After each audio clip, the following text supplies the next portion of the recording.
कल तक की कथा में हम सभी ने श्रवण किया, नरसिंह भगवान का प्राकट्य हुआ। भक्त की रक्षा के लिए भगवान आने का नई रूप धारण करते हैं।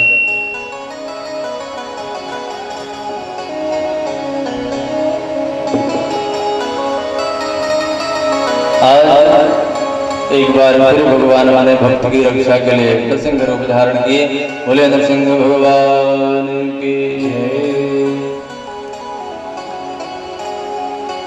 नरसिंह भगवान के क्रोध का पारावार नहीं रहा महाराज। क्रोधित होकर के हिरण्यकशिपु को पकड़ लिए, पकड़ के अपनी जंघा पे रख लिए। हिरण्यकशिपु को आशीर्वाद मिला था, वरदान मिला था, ब्रह्मा जी ने वरदान दिया था।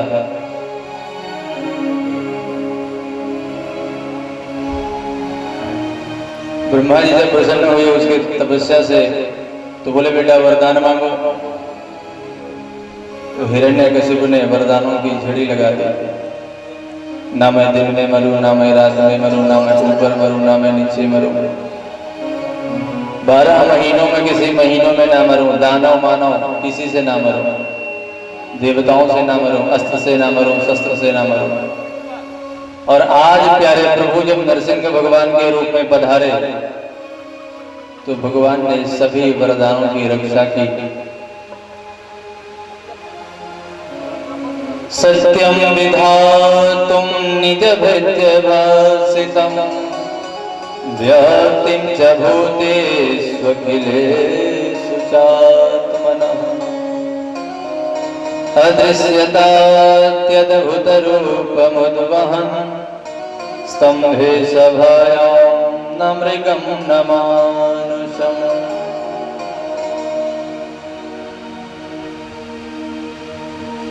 हिरण्यकशिपु से पूछे नरसिंह भगवान, बेटा तू मुझे पहचानता है? नरसिंह भगवान को देख करके हिरण्यकशिपु ने कहा नहीं महाराज, फिर भी आप हमें मार नहीं सकते।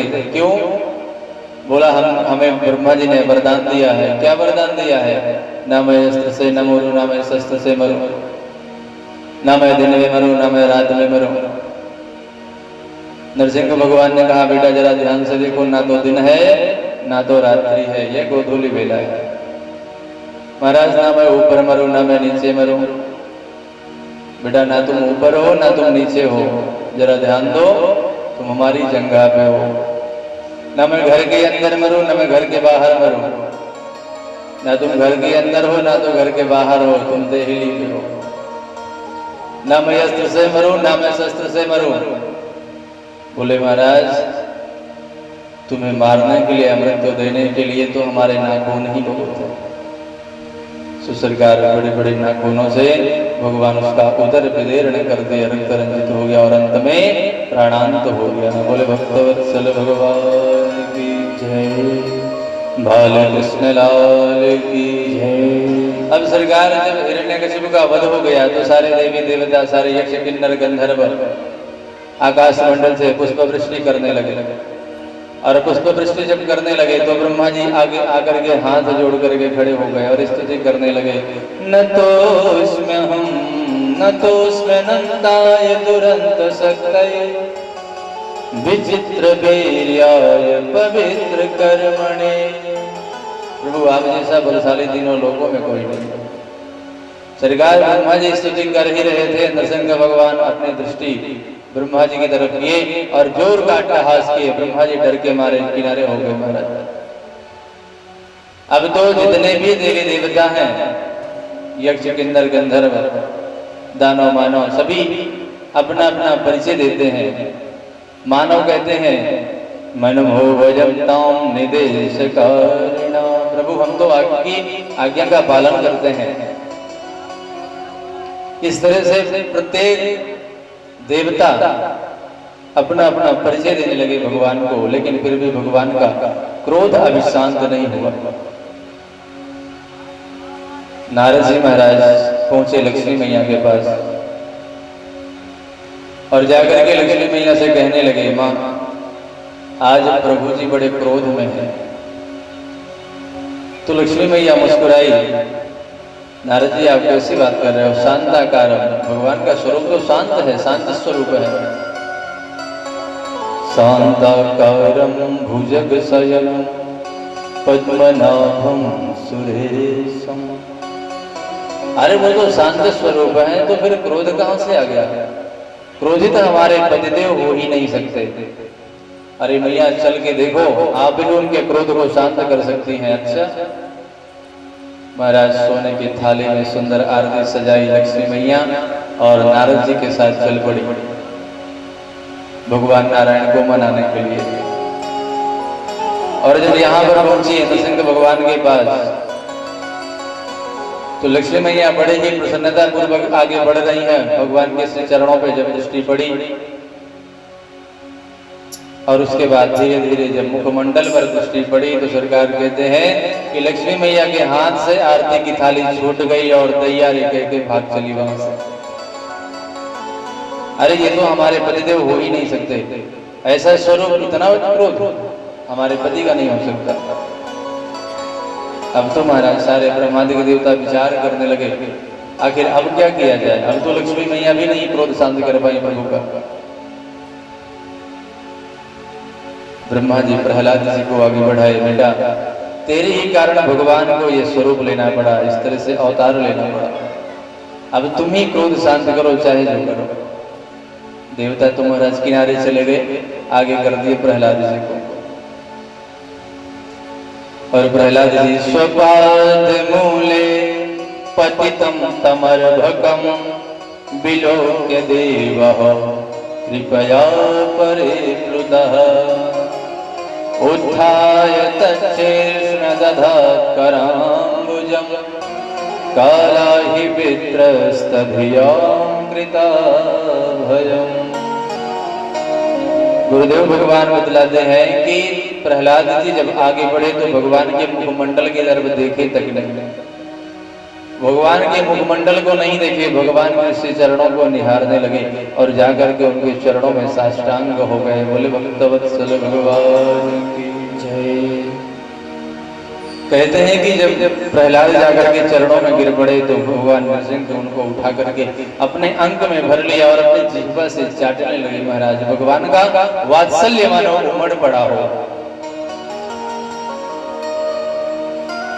मानो नरसिंह भगवान प्रहलाद जी से कहना चाहते हो, क्षमा मांग रहे हो, कह रहे हो प्रहलाद मुझसे बहुत बड़ी गलती हो गई, आने में हमने बहुत देरी कर दी।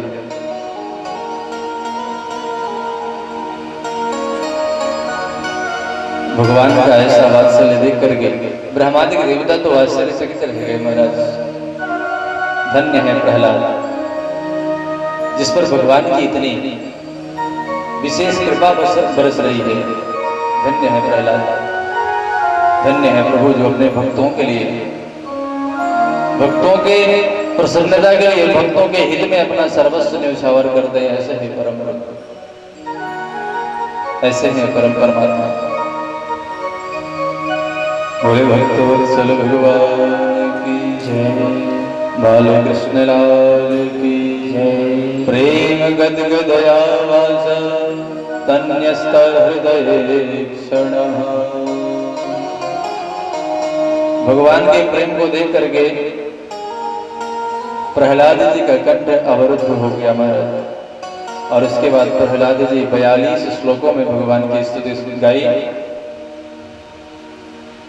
प्रहलाद कहते हैं कि प्रभु गजराज जब आपको एक पुष्प प्रदान करता है कमल का, तब आप प्रसन्न हो जाते हैं। और आपने हम राक्षसों को कृतार्थ कर दिया, राक्षस वंश में मैं जन्म लिया, लेकिन फिर भी आपने हमारा कल्याण कर दिया। हमारे हित के लिए, हमारे कल्याण के लिए आप प्रकट हो गए। भक्त के मान को आपने बचा लिया। भक्त्या तुतोष भगवान गजयोत्सपाः।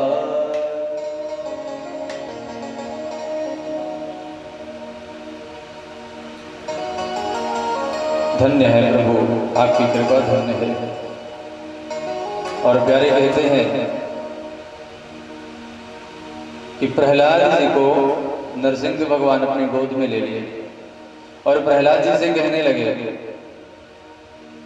बेटा तू कुछ मांग, मैं तुझे देना चाहता हूँ। मैं आज बहुत प्रसन्न हूँ तुम पर, तुम्हारी भक्ति से, तुम्हारी श्रद्धा से मैं बहुत प्रसन्न हूँ। प्रहलाद जी ने कहा प्रभु अब आपसे हम मांगे क्या? भक्ति में जो मांगता है वो भक्ति नहीं, वो तो व्यापार है। जो भगवान से कुछ मांगने की अपेक्षा रखे, भगवान से कुछ पाने की अपेक्षा रखे, वो तो सरकार भक्त हो ही नहीं सकता। वो तो एक व्यापारी हो सकता है जो भगवान से कुछ मांगने के लिए भगवान की भक्ति करता हो, जब अनुष्ठान पूजन अर्चन वंदन करता हो। मुझे आपसे कुछ चाहिए नहीं। भगवान ने कहा लेकिन फिर भी प्रहलाद मैं तुम्हें कुछ देना चाहता हूं।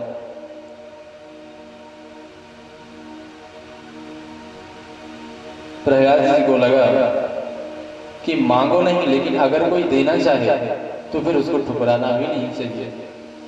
यदि रसि स्वमे कामान वरस्त्वं परदर्शभ कामानां हृदय संरोहम् भवतस्तु वृणे वरम्। नरसिंह भगवान ने कहा प्रहलाद तू मांगना नहीं चाहता मुझे पता है, लेकिन बिना दिए मैं रह ही नहीं पा रहा। प्रहलाद जी को वर प्रदान किए। प्रहलाद जी ने मांगा अगर प्रभु हमको आप देना चाहते हैं तो आप एक वरदान दे दीजिए। बोले क्या? बोले प्रभु आप हमें यही वरदान दीजिए कि हमको आज से किसी से कुछ मांगना न पड़े। भगवान बहुत प्रसन्न हुए। बोले भक्तवत्सल भगवान की जय, बालकृष्ण लाल की जय। प्रहलाद जी ने निवेदन किया कुरु त्वं वेद कार्याणि पितुः पूतस्य सर्वशः। प्रहलाद जी ने कहा प्रभु आप कृपा करके हमारे पिताजी को परम पद की प्राप्ति कराइए, उद्धार कर दीजिए इनका। नरसिंह भगवान मुस्कुराए बेटा तेरे जैसा पुत्र जिस पिता को प्राप्त हो गया हो उसका उद्धार तो पिता का क्या 21 पीढ़ियों का 21 पीढ़ियां तर जाते हैं। तेरे जैसा महान भागवत प्रकट हुआ, पुत्र रूप में आया, ये तो हिरण्यकशिपु का परम सौभाग्य है। और महाराज कहते हैं कि नरसिंह भगवान वरदान प्रदान किए और हिरण्यकशिपु को परम पद प्रदान किए। और उसके पश्चात ब्रह्मादि के देवता ब्रह्मा जी भगवान की स्तुति करने लगे। दृष्ट्या ते निहतः पापो लोक संतापनो सुरः। नरसिंह भगवान ब्रह्मा जी को एक बार फिर से डांटे। बोले बिना सोचे वरदान दे देते हो, उसके बाद जब अनाचार पापाचार बढ़ जाता है तब परेशान हमको होना पड़ता है। ब्रह्मा जी ने कहा प्रभु अब ऐसी गलती कभी नहीं होने वाली, क्षमा याचना किए। भगवान प्रसन्न हुए। बोले भक्तवत्सल भगवान की जय। श्री कृष्ण गोविंद हरे मुरारी हे नाथ नारायण वासुदेव। श्री कृष्ण गोविंद हरे मुरारी हे नाथ नारायण वासुदेव। श्री कृष्ण गोविंद हरे मुरारी हे नाथ नारायण वासुदेव। श्री कृष्ण गोविंद हरे मुरारी हे नाथ नारायण वासुदेव। हे नाथ नारायण वासुदेव। हे नाथ नारायण वासुदेव। हे नाथ नारायण वासुदेव। हे नाथ नारायण वासुदेव। हे नाथ नारायण भगवान की जय हो। नरसिंह भगवान की जय।